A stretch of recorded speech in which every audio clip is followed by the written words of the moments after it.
안녕하세요. 뉴스반장입니다.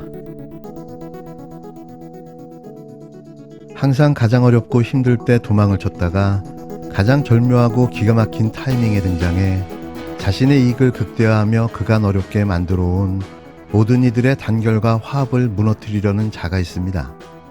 그의 삶을 되짚어보면 언제나 이런 기회주의적이며 이기적인 모습으로 점철되어 왔는데요.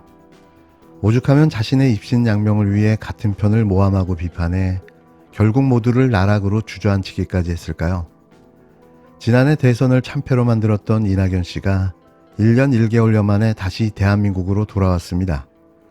저는 아직도 그를 지지하는 세력이 있다는 자체가 신비할 지경인데요. 그의 복귀는 또다시 민주당을, 진보 진영을 위험에 빠뜨리는 결정적 계기가 될 듯합니다. 공항에 울려 퍼진 연호, 이낙엽.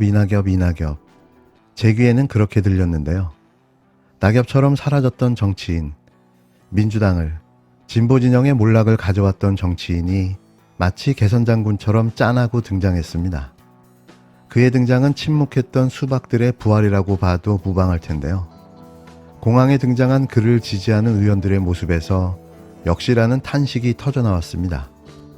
이날 현장에는 김철민, 박영순, 설훈, 이계호, 이병훈 민주당 의원을 비롯해 최훈열, 신경민 전 의원 등 이낙연계 인사들이 대거 마중을 나왔는데요. 등장한 인물의 면모가 한여름 수박 파티를 예고했습니다. 여러분은 고통을 겪으시는데 저희만 떨어져 지내서 미안합니다. 여러분 보고 싶었습니다. 이제부터는 여러분 곁을 떠나지 않겠습니다. 대한민국이 자랑스럽고 대한민국 국민이어서 좋았던 국민의 그 자존감이 무너지고 있습니다. 윤석열 정부에 말합니다. 모든 국정을 재정립해 주기 바랍니다. 대외관계를 바로잡아 주기 바랍니다. 일본에 말합니다. 원전 오염수 해양방류 중리하고 대안을 찾아야 합니다. 미국과 중국에 말합니다. 대한민국 더 존중해야 옳습니다. 러시아에도 말합니다. 침략은 영원히 사라져야 합니다. 지금 대한민국이 불안합니다. 그러나 저는 믿습니다. 대한민국은 호락호락하지 않습니다. 우리 국민은 호락호락하지 않습니다. 대한민국은 다시 바로 설 것입니다. 우리 국민은 대한민국을 바로 세울 것입니다. 대한민국이 이 지경이 된 데는 저의 책임도 있다는 것 잘 압니다. 저의 못다한 책임을 다하겠습니다. 대한민국이 바로 서도록 여러분과 제가 함께 노력할 것입니다. 어느 경우에도 국가를 최우선으로 생각하겠습니다. 이것은 소리 없는 아우성, 공허한 메아리, 생쇼도 이런 생쇼가 없었습니다. 어떻게 이토록 무책임할 수 있는 걸까요? 이제 와서 자신의 책임도 있다는 걸 안답니다. 아는 사람이 왜 이러는 걸까요? 그의 일성은 대한민국이 이 지경이 된 데는 제 책임도 있다는 것을 잘 안다. 대한민국을 위해 저의 못다한 책임을 다하겠다였습니다. 특정 종교가 생각나는 대표색인 초록색. 이날도 어김없이 초록색 넥타이를 메고 입국장에 들어선 그는 입국장 앞 포토라인에 서서 국민 여러분들이 고통을 겪으시는데 저만 편하게 지내서 미안하다. 이제부터는 여러분 곁을 떠나지 않겠다고 목소리를 높였는데요. 향후 적극적인 역할을 약속하며 사실상 정치 재개를 선언했습니다. 가장 하지 말아야 할 일을 버리고 말았는데요. 못다한 책임을 다하겠답니다. 정작 책임을 질 자리에 있을 때는 아무것도 안 하고 도망을 치더니만 이제와 책임을 다하겠다는데요. 그의 일성이 기가 막혔습니다. 뭘 했다고, 뭘 하겠다고 이제와 이렇게 떠들어대는 걸까요?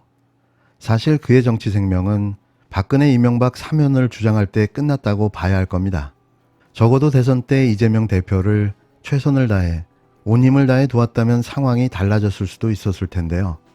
하지만 그는 그렇게 하지 않았습니다. 지금 그가 돌아온들 달라진 건 아무것도 없을 텐데요. 그의 귀국 발언을 두고 당장 정치권은 어수선해지기 시작했습니다.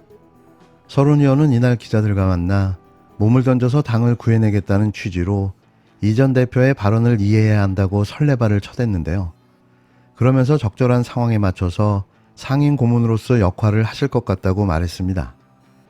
윤영찬 의원도 본인 행보를 길지 않게 고민하실 것 같다며 지금 돌아가는 상황을 음미하실 것 같다는 망언도 서슴지 않았는데요. 작금에 벌어지고 있는 민주당의 여러 위기를 음미하겠답니다. 이번 총선은 이재명 대표 체제로 끝까지 흔들림 없이 가야 합니다. 이낙연 씨가 돌아왔다고 달라질 건 없는데요. 또 설령 이낙연 씨가 현 이재명 대표 체제를 흔들어댄다면 그나마 연명하고 있는 정치 생명도 끝나게 될지 모릅니다. 이재명이 총선에 지면 이낙연에게 기회가 생긴다고요? 아니죠. 아마도 그런 일은 없을 겁니다. 이번 총선에 이재명이 지면 민주당은 사라지고 재창당 수준으로 해체돼 다시 모이게 될 텐데요. 아무런 영향력도 도움도 안 되는 그의 등장이 우려되는 건 그가 아직도 자신이 영향력 있고 도움을 줄 수 있다는 착각과 자신이 다시 민주당의 중심에 설 수 있다는 망상에 사로잡혀 있다는 게 더 큰 문제인 겁니다. 어제 개선장군처럼 공항에 나타나 횡설수설 떠들어대던 그의 모습에서 또다시 민주당의 위기를 느꼈는데요. 제발 아무것도 하지 말길, 제발 숨만 쉬고 있길 간곡하게 부탁드립니다. 1억 원짜리 회사가 500억을 조달해서 투자한 다음에 250억을 남기면 이 50%입니까? 250배입니까?